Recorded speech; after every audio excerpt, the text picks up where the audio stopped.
Cricket. Its very essence is British. I mean, tea breaks during a match. Can there be anything more quintessentially British than that? Regardless, many of England's former territories have now taken up the game of cricket and have added their unique perspective to it. Sports like soccer go way beyond this. I mean, soccer rules were developed in England, association football rules. But not very many people would know that soccer originated in England. I mean, I just asked my daughter, where do soccer rules come from? And she said El Salvador. Like, people have no idea and they don't associate it with England very much. I think we could say that cricket has a former British Empire problem. It was a problem too for the United States when the International Cricket Council formed and we weren't allowed to be a part of it because we were not a Commonwealth nation. Cricket's top countries in Asia, India, Pakistan, Bangladesh, Sri Lanka have all been part of the British Empire. And then we go to Oceania. Just look at Australia and New Zealand. I mean, is it obvious that they were formerly part of the British Empire? They have part of the flag in their flag. And if you go to the West Indies, it's the same thing. So I'm not covering this here, but I'll talk about it in a later video. There's this Brazilian city in a suburb of Sao Paulo, which has produced 5,000 homegrown cricket players through community initiative. That's just fascinating and crazy to think about, that they have way more cricketers than soccer, but just in this small city. It's just like a tiny enclave of cricket in a footballing nation, or soccer. I can't believe I just called it football. And it's just like, yeah, yeah, yeah. Anyway, okay, so right now we're gonna go over the top 5 cricketing countries that were never ever part of the British Empire. Are you ready? Make sure to like and subscribe. I would appreciate it so much. Thank you guys. Number 5, Argentina. Argentina is like the biggest Anglophile country in the Hispanic world. They have a grassroots cricket organization that has been around since the early 1800s. They're also a tier 1 nation in rugby as well, just having made the semifinals to only get crushed by New Zealand. Cricket has been played in Argentina since 1806. Back in the day, Argentina had by far the most British expatriates out of any non-Commonwealth nation. So obviously those people brought the game of cricket to them, as well as rugby and association football, and brought it to Argentina. So even though Argentina has a really long history of cricket in the country, they didn't have regular international matches. I think their first international match was against Uruguay in 1868. The Argentine Cricket Association was developed in 1913, but cricket has since died down. The golden age of cricket was in the early 1900s, when many Argentine cricketers would reach English county level, but those days are long gone. Due to the start of World War II, the game went into decline, and now many more young people play other sports like basketball, soccer, and rugby. Number 4, Nepal.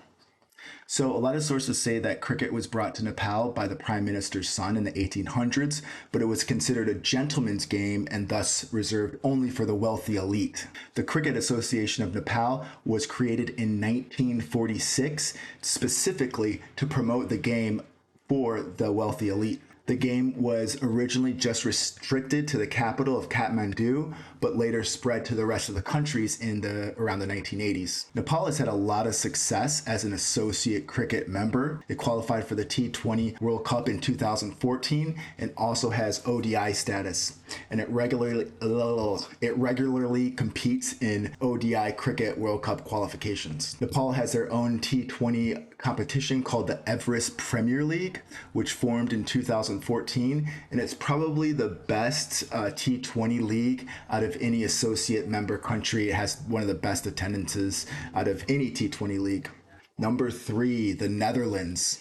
Cricket first landed in the Netherlands by way of British soldiers during the Napoleonic Wars in the 19th century. The Dutch national team played in 1881, and the Dutch Cricket Union was formed in 1890 with 18 clubs. The Netherlands has a rich cricketing history, playing against MCC at Lord's, and English sides would regularly go to the Netherlands to tour and play. The Dutch are arguably the best non-test playing cricket country. They're well known for underdog wins against established nations. They beat England in the opening match of the 2009 T20 Cricket World Cup.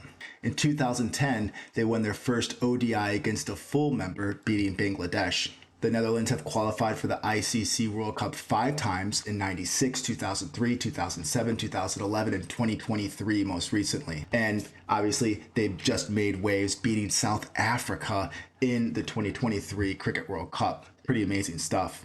So the Netherlands will be part of a combined European T20 competition called the T20 Slam, which includes 2 teams from the Netherlands, 2 teams from Scotland, and 2 teams from Ireland. The Dutch are also responsible for bringing the game of cricket to their former territories, places like Indonesia and Suriname.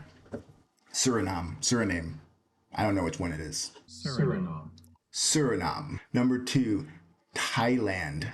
Like Nepal, cricket was originally just introduced to wealthy families who took English language courses in Thailand. Bangkok City Cricket Club was established in 1890. Cricket failed to develop early on, however. It was basically reserved for expatriates until the 1990s when newer clubs started to form. When talking about Thailand, it's important to focus specifically on the women's team. The women's Thai national team are especially strong and currently ranked 9th in ODIs and 11th in T20. The women's team hosted the 2023 ACC Women's Championship, beating teams like Hong Kong, Nepal, and China. Thailand came in second in the 2019 T20 qualifiers, which qualified them for the 2020 T20 World Cup. Ooh, lots of T's in there. Although Thailand currently has a 40 overs league called the Bangkok Cricket League, and I wasn't able to find much information other than that. And finally, number 1, you knew this was coming, Afghanistan.